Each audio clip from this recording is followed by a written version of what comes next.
Welcome to TamerBowling Video Ball Reviews. Thanks to Bickta and the Perfect Aim Pro Shop for drilling our test equipment. Today we are testing the new Storm Timeless. Tester 1 is a Lefty Speed Rev Match Tweener. Tester 2 is a Righty Cranker. Tester 3 is a Medium Speed Stroker. Tester 4 is a Righty High RPM Cranker. And Tester 5 is a two-handed bowler. Our test pattern is a 41-foot medium house shot. Okay, first impressions of the Storm Timeless.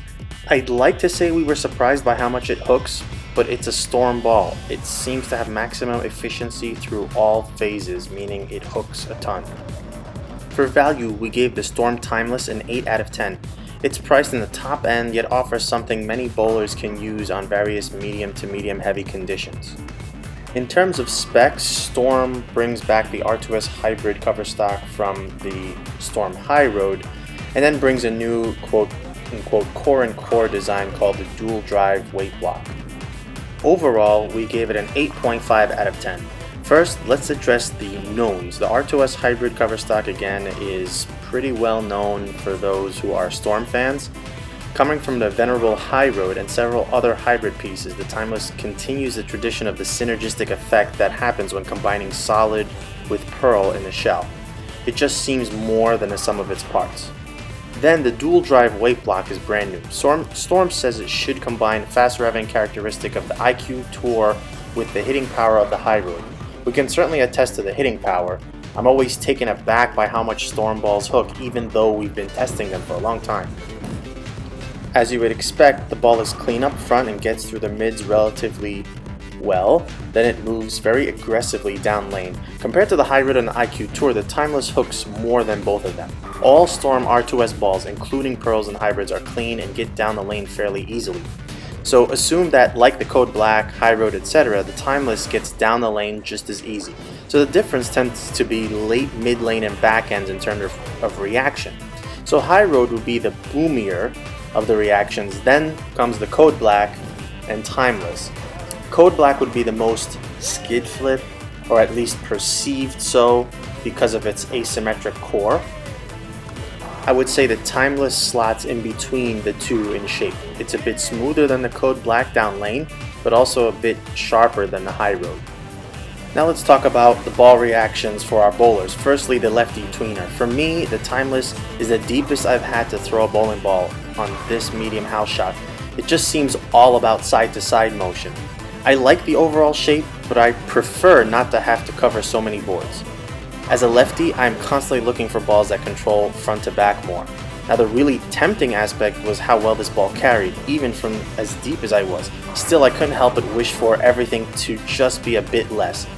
I half-jokingly offered a ball to another lefty for the first 50 games just so I can get it back calmer. I really do like the shape. With any shiny Storm ball I keep in my arsenal, I automatically take the shine off, and this would be no exception. For Greg, the Righty Cranker, it's another ball he can step in and just wheel. Just like every tester, he can trust this ball to move down lane. Greg's tendency to miss is blowing through the break point, throwing it too hard, and this ball was just a bit harder to do that with.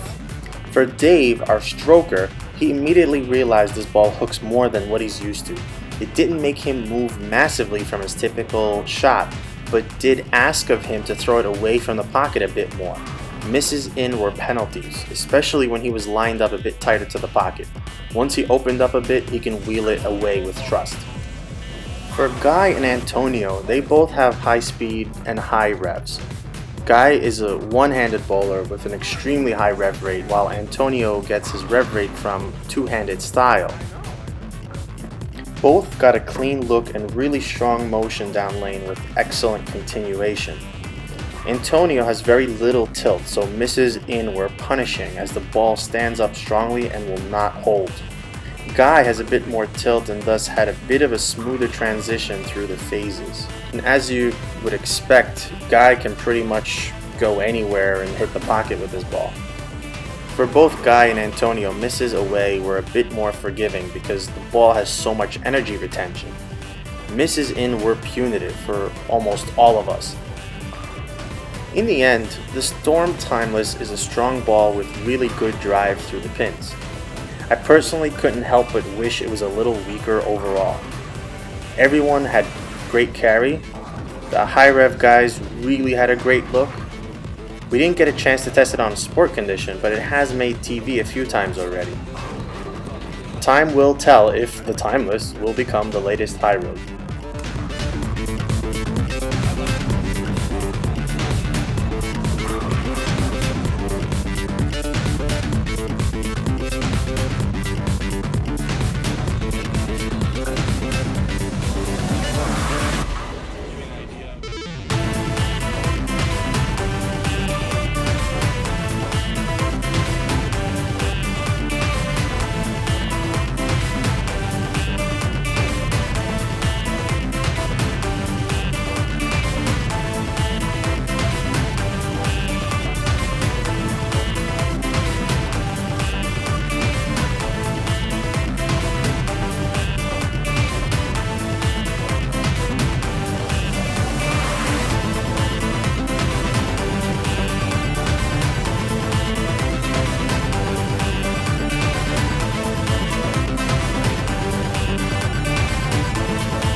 Thank you for watching TamerBowling video ball reviews.